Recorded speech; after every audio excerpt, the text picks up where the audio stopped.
A violência sexual contra crianças é, na maioria dos casos, praticada por pais, mães, padrastos e outros parentes das vítimas.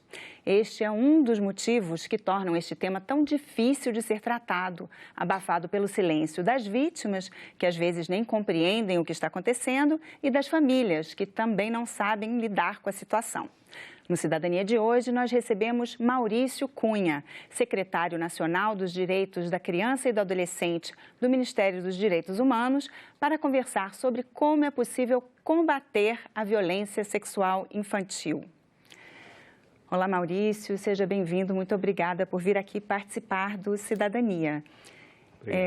Como a gente falou, realmente esse tema é um tema árido, difícil, né? Por que é importante a gente falar sobre isso? Esse é um tema muito importante porque o abuso sexual na infância traz uma série de sequelas na vida dessa criança, nesse adolescente, para o seu desenvolvimento e que depois ele vai carregar o resto da vida, na sua vida adulta, vai ter que ressignificar. Isso pode trazer uma série de consequências para o seu desenvolvimento, para a sua relação conjugal, para as suas relações humanas, até para o desempenho profissional. Alguns casos, infelizmente, acabam indo para até nível de suicídio, de automutilação, o que tem aumentado também na nossa população infanto-juvenil. Então, é um tema de grande preocupação da sociedade, do governo, ainda mais considerando no nosso marco normativo, né, a criança e adolescente, a nossa Constituição fala isso, o próprio Estatuto da Criança e Adolescente, como prioridade absoluta. Nossa doutrina é uma doutrina de proteção integral. E toda a sociedade tem que estar antenada, focada, vigilante, protegendo as nossas crianças e os nossos adolescentes. De acordo com os dados do Disque 100, no ano de 2018, foram mais de 18 mil casos, né? Só que isso foram os casos denunciados. Provavelmente, tudo indica que esse número é maior do que isso, na realidade. Esse número certamente é muito maior. Infelizmente, alguns estudos apontam que de cada 3 meninas ou adolescentes brasileiras que chegam aos 15, completam 15 anos de idade, uma delas, ao longo da sua vida, vai sofrer algum tipo de abuso ou violência sexual. Logicamente, quando a gente fala de abuso sexual, de violência, a gente não está falando necessariamente de um estupro, né? Mas das várias formas de abuso e de violência sexual. E de cada 6 meninos, 6 rapazes, um vai sofrer algum tipo de abuso e violência. Você imagina, você considerando que a maioria dos abusos ocorre justamente por aquela pessoa que deveria exercer, né, o papel de cuidador ou onde a criança ou adolescente depositam confiança. Você imagina a sequela disso, né, na vida dessa criança, desse adolescente, para as suas relações humanas, para o seu desenvolvimento emocional, físico, psíquico, né, para a sua vida adulta. Então, é algo realmente alarmante. O Disque 100, ele é muito importante, a gente quer divulgar para a sociedade como uma ferramenta fundamental, mas a gente sabe que há uma grande subnotificação. Por isso, é importante conscientizar. Importante espaços como esse de conscientização da sociedade, da família, das próprias crianças e adolescentes também. A gente precisa conversar sobre isso com eles para que a gente definitivamente enfrente esse problema no Brasil. A gente está aqui com a divisão, né, dos tipos, né? Como a gente está falando, provavelmente o número real é muito maior, mas a proporção deve ser mais ou menos essa, né? Assim, realmente a maior parte é mesmo abuso sexual, isso. Mas aí depois tem a exploração sexual, a pornografia infantil. O senhor quer explicar um pouquinho sobre esses outros porque tipos? Existem várias formas de violência sexual, né? A exploração sexual, ela é você tirar uma vantagem econômica através da exploração do corpo de um adolescente, né, ou de uma adolescente. Ela acontece muito no Brasil, infelizmente. Nós temos já estabelecido algumas parcerias importantíssimas, né, com redes de hotéis, com a própria Polícia Rodoviária Federal, e há um olhar mais vigilante da sociedade para isso, embora seja ainda um problema gravíssimo. Que seria prostituição infantil. A gente usa o termo exploração sexual, por quê? Para não colocar a criança no sentido ativo, ou seja, ela é uma vítima, não é a criança que se prostitui, é alguém que a explora sexualmente. Existe uma questão conceitual aí importante. Sempre, na nossa doutrina da proteção integral da criança e do adolescente, a criança, ela não pode receber um papel ativo, né? Ou seja, qualquer conjunção carnal, ato libidinoso, com criança até 14 anos, adolescente até 14 anos, é considerado crime no Brasil. Não existe na nossa doutrina aquela concepção, mas ela quis, né? Não existe isso, porque ela está numa condição, vamos dizer assim, de subalternidade. Ela nunca vai poder reagir a uma investida. Então, sempre a nossa doutrina vai proteger a criança e vai colocar nessa condição de passividade, e é importante que seja assim. Por isso a gente usa o termo exploração sexual, que é obter a vantagem econômica da criança e do adolescente. O que é diferente do abuso sexual, e até num certo sentido, o abuso, a gente pode dizer que é até mais perverso, no seguinte sentido, que de 70% a 90% dos abusos se dão no seio intrafamiliar, né? Se dá na residência da criança ou do abusador, ou seja, os olhos não estão tão vigilantes assim, porque não é uma atividade econômica, né? E isso é muito importante a gente mostrar para a população, porque isso leva as famílias, a gente quer conscientizar as famílias, né? Na proteção dos seus filhos, das suas crianças, ao contrário do que um certo senso comum que liga a figura do abusador, é o tarado lá na esquina, né? Aquele doente mental. Não, muitas vezes é alguém que a criança confia, né? Às vezes um educador, às vezes um menino numa escolinha de futebol, o professor, ou numa atividade física, às vezes um padrasto, um tio, um vizinho, e que muitas vezes usa de subterfúgios emocionais para atrair a confiança dessa criança. É o presente, é o afeto, entre aspas, né? Para atrair a atenção, ele dá essa atenção excessiva para a criança. Então, nesse sentido, por isso que é um tema tão delicado, né?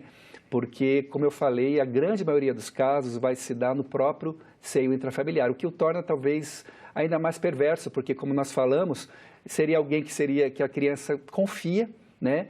Lembrando que o abuso sexual é uma relação de poder, né? A criança é uma relação desigual, né? Não é uma questão do afeto, é uma questão do exercício do poder sobre aquela criança, e que muitas vezes vem acompanhado de ameaças, né? A criança se sente intimidada e ela vai ter sempre a tendência de se achar culpada daquilo.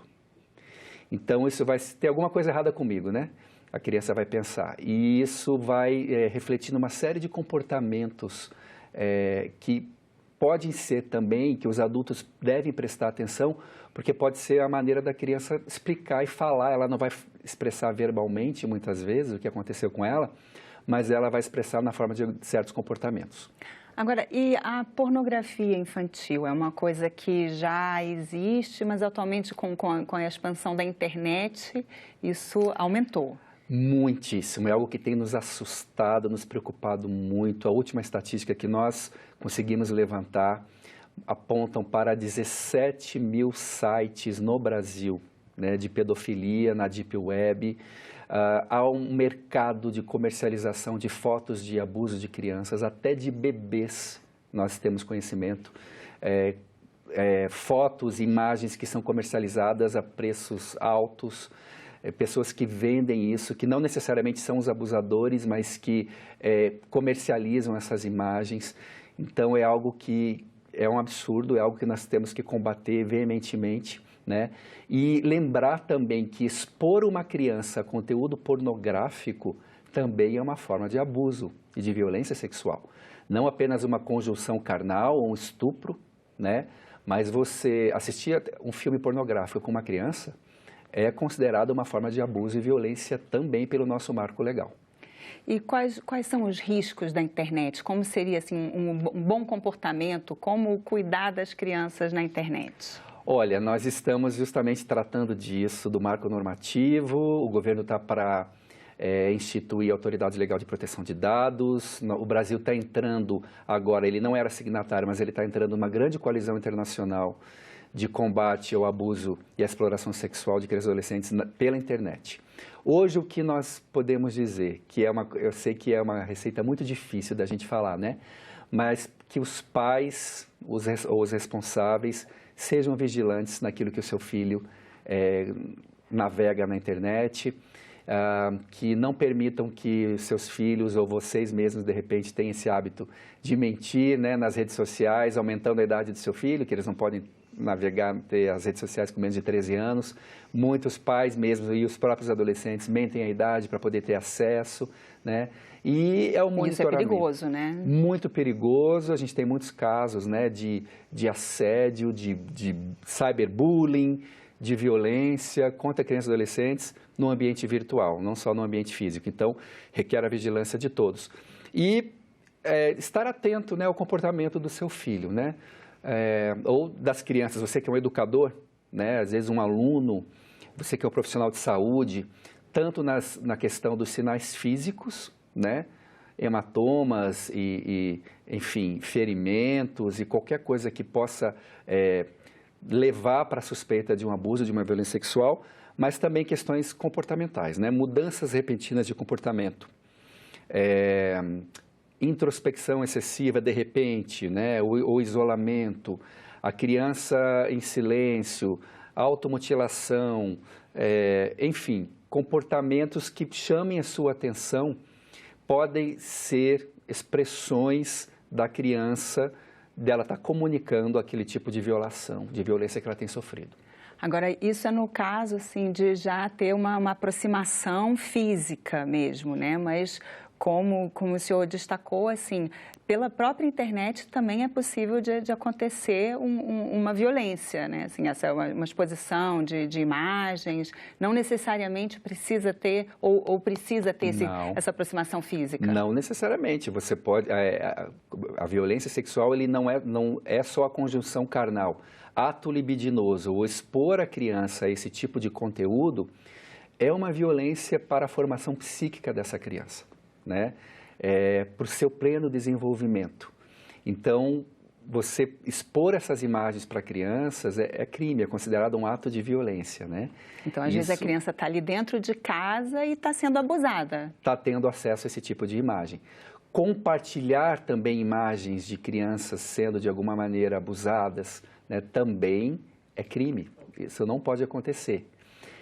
Então, é muito mais amplo do que a gente imagina, né?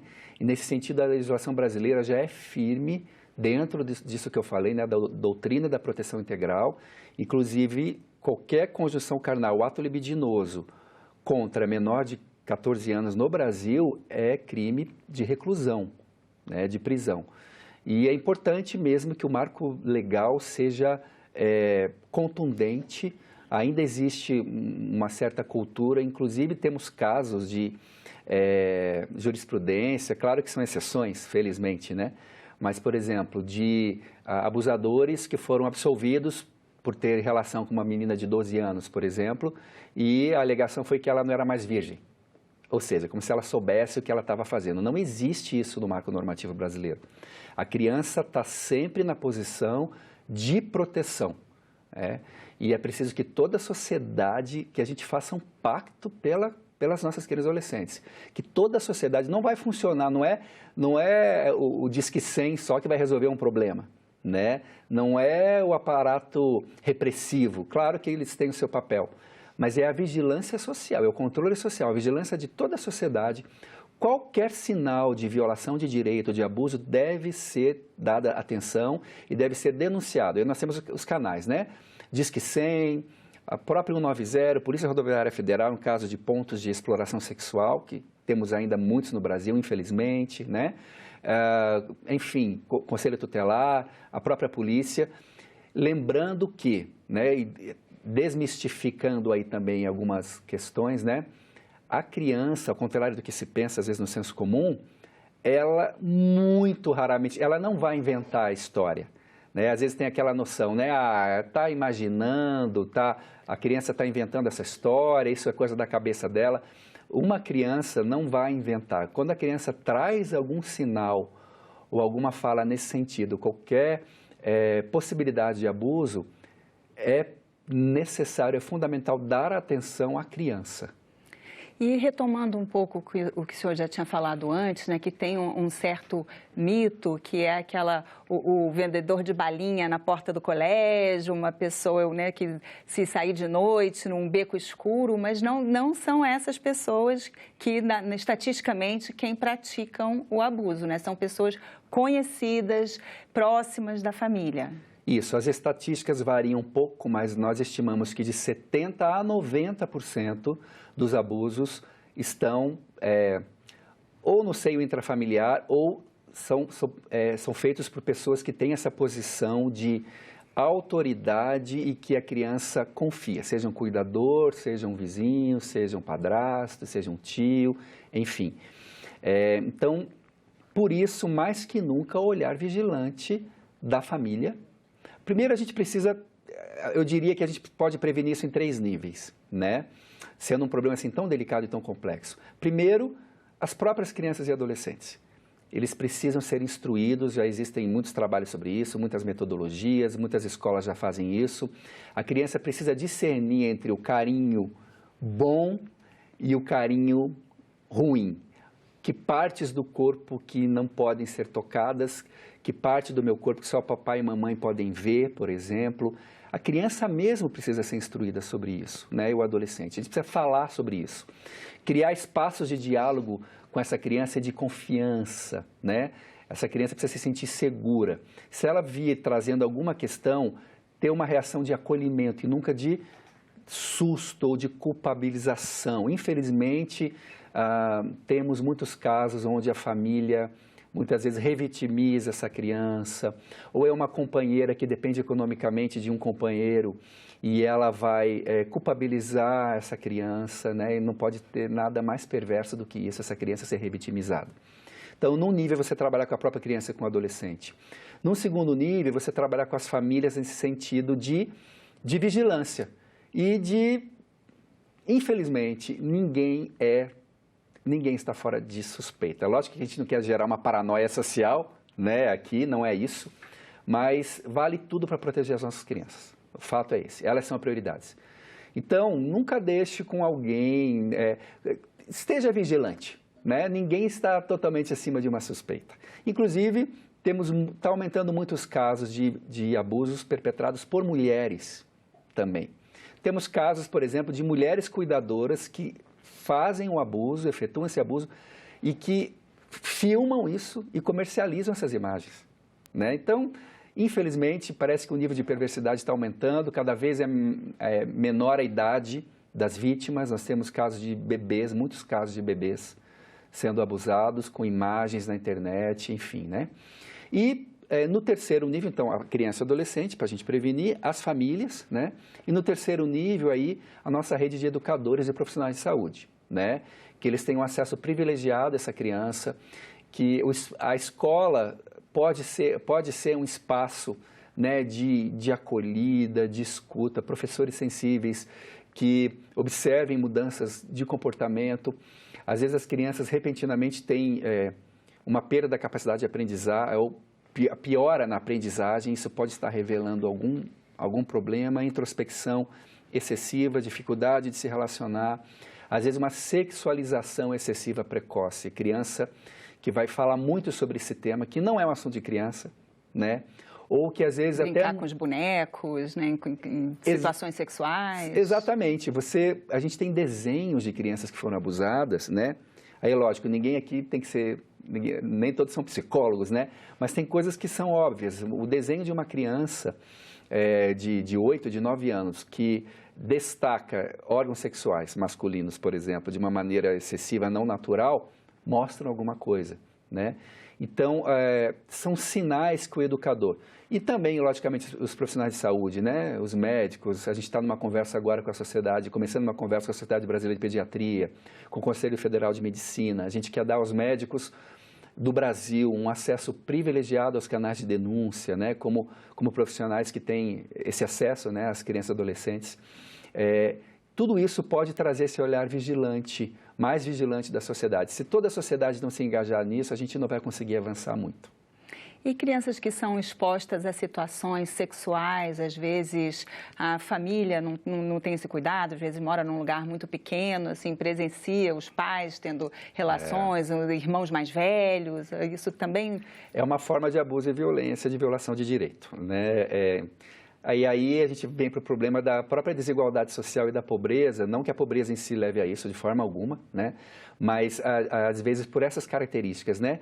A mãe, um lar monoparental, por exemplo, onde a mãe tem que estar o dia todo fora trabalhando para o sustento dos seus filhos e os filhos ficam sob cuidados.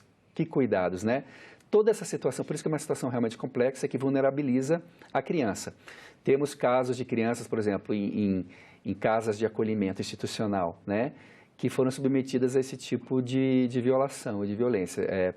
Padrastos que obrigavam essa criança a ver eles tendo relação sexual com a própria mãe, né?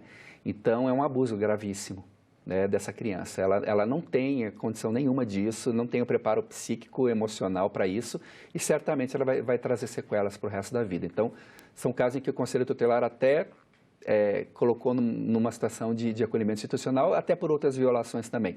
Geralmente vem num pacote, né, a violação desse direito. Geralmente o abuso sexual, a exploração sexual vem junto com outras violações, né, a negligência, principalmente a negligência, né, que é o não cuidado com essa criança, que é um sujeito de direitos.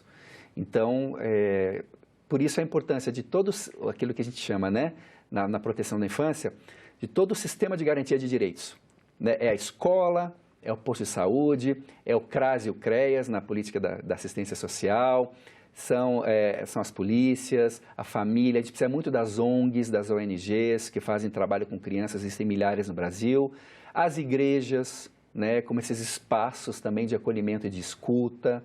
Então, todos mobilizados pela infância brasileira e a gente só vai conseguir ter uma nação diferente e transformada se a gente cuidar bem das nossas crianças. Uma criança que sofre violência sexual, ela tem mais chance de vir a praticar violência sexual depois que ela crescer? Olha, existe um certo... os estudos são, eu diria, inconclusivos. A psique humana é muito complexa. Existe um certo mito de que todo abusador foi abusado.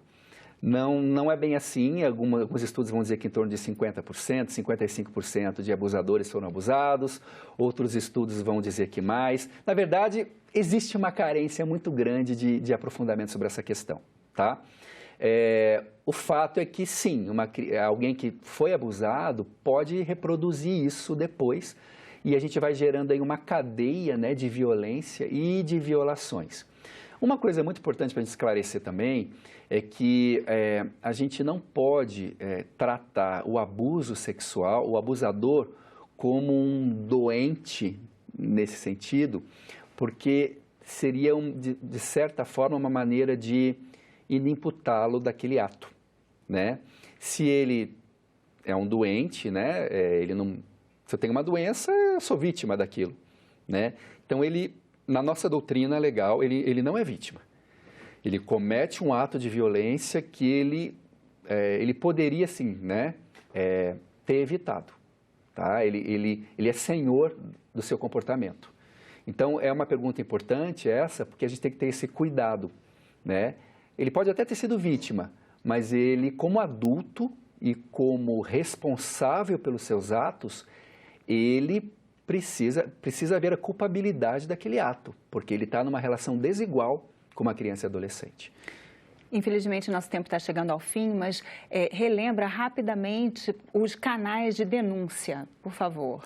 Nós temos o principal que a gente quer chamar a atenção, é a nossa ouvidoria. Está sendo feito um trabalho excepcional na Ouvidoria Nacional dos Direitos Humanos, que é o Disque 100.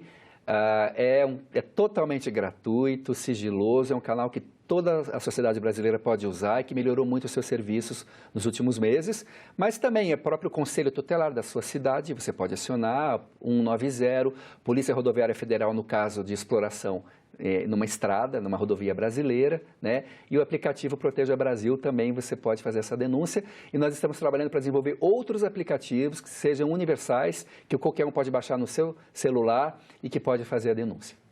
Muito obrigada pela participação e boa sorte nessa luta tão importante. Muito obrigado. E obrigada a você também que nos assiste. Para rever e compartilhar esta e outras entrevistas, acesse a página da TV Senado na internet, senado.leg.br/TV, e inscreva-se no nosso canal no YouTube. Para fazer algum comentário, crítica ou sugestão, telefone de graça para 0800 61 22 11. Obrigada pela atenção e até o próximo Cidadania.